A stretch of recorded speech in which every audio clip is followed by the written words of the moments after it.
reset the clock. Not just a few years or even a few centuries. We are winding it back, past the rise of empires, past the first cities, past the dawn of agriculture itself, back 40,000 years to a world sculpted by ice and shadow. The air bites with a cold that seeps into bone. The light is a thin, pale promise, and ancient forests, gnarled and silent, press against the relentless march of glaciers. This was a world where humanity was not the master, but a whisper, a fleeting breath against the vast, indifferent power of nature. Here, our ancestors did not write with ink on parchment, but with footstep and fire. Their stories were etched in the snow, their journeys mapped by the bend of a frozen river, a distant mountain peak. Their numbers were few, their existence precarious. Yet within these small bands, a fierce, unyielding spirit burned. This is not just a tale of survival. It is the genesis of our resilience, the primal echo of what it means to be human.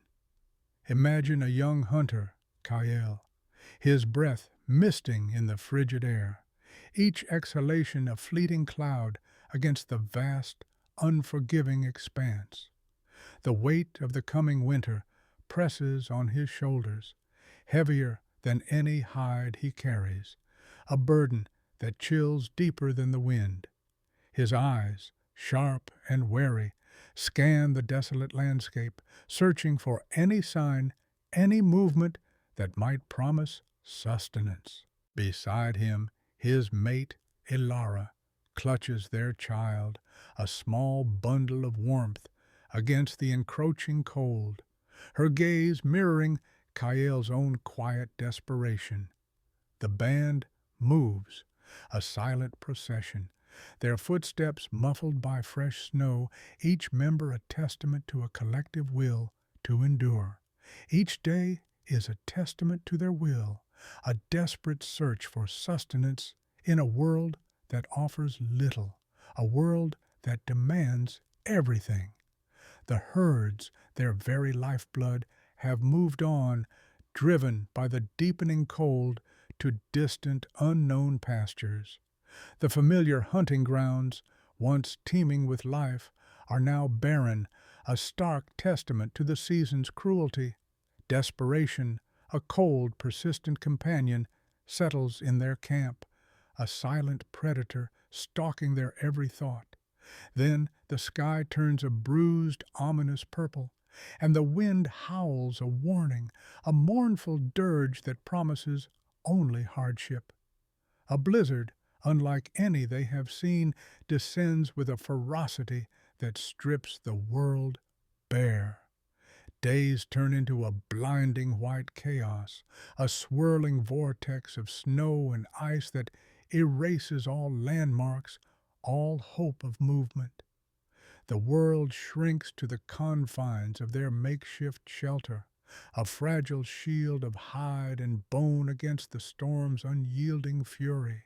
Food dwindles to a few precious scraps, each morsel a painful reminder of their dwindling reserves, and the fire, their only comfort, struggles against the biting wind, its flames flickering with the same precariousness as their own lives.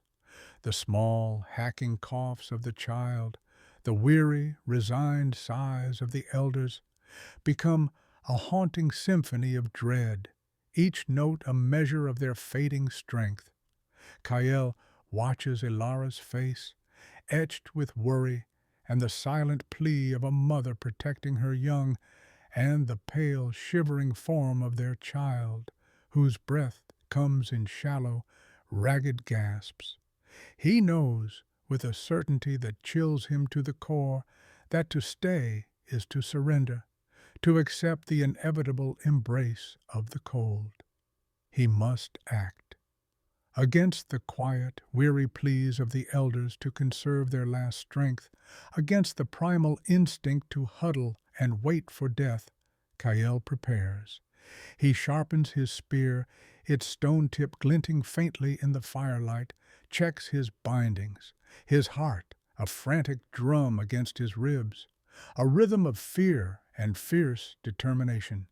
He remembers the old stories, the faint whispers of a hidden valley, a place where the wind sometimes spared a few hardy animals, a place guarded by ancient spirits, or perhaps something far more tangible and dangerous.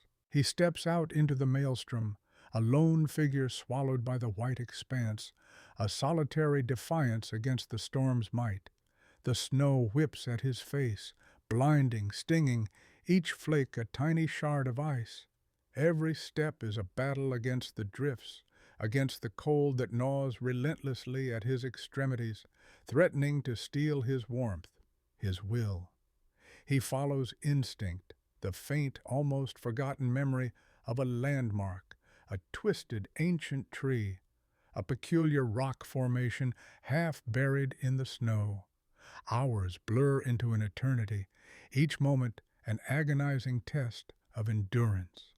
He stumbles, falls, his body screaming in protest, but the vivid image of his child's pale face, Ilara's unwavering hopeful gaze, pulls him back to his feet, igniting a fire within him that even the blizzard cannot extinguish.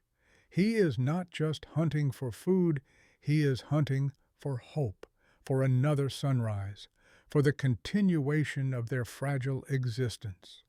Then, through a momentary, miraculous lull in the storm, a shadow, not a tree, not a rock, a massive shaggy form, a woolly mammoth, separated from its herd struggling in the deep snow, its immense bulk a testament to the raw power of this ancient world. A creature of immense power, a giant breathing steam into the frigid air, its breath a cloud against the white.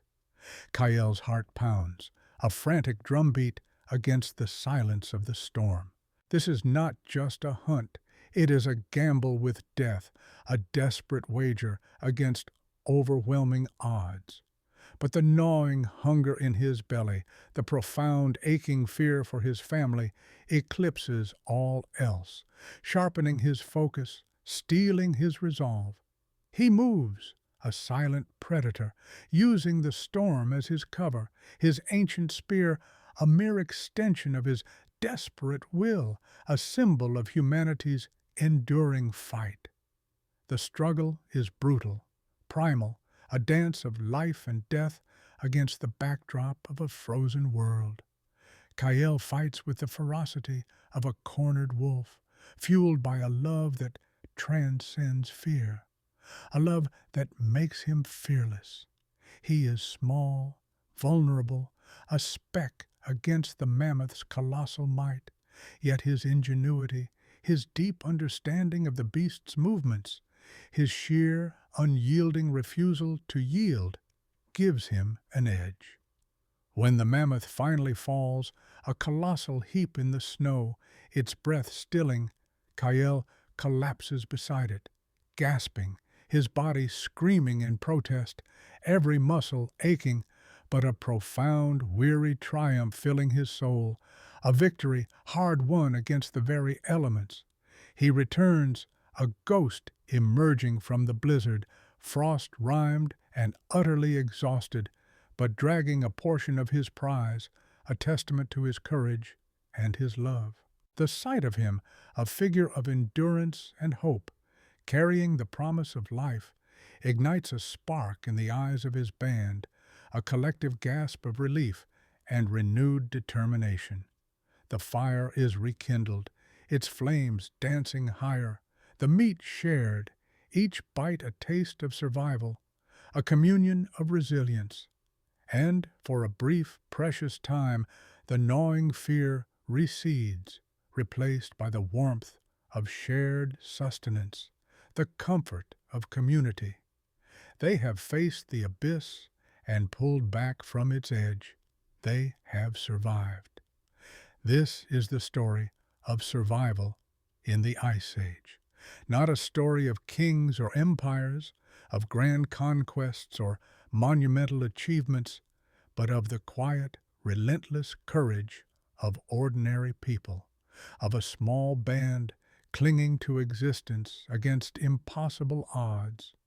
It is the story of Kael, of Alara, of every ancestor who, against the crushing weight of a frozen world, chose to fight, to endure, to pass on the flickering flame of life. Their footsteps faded into ochre on stone, their names lost to the ages. But their signal, their indomitable spirit, echoes across 40,000 years, a testament to the power of hope and the unbreakable will to live, even when the world itself seems determined to freeze you out.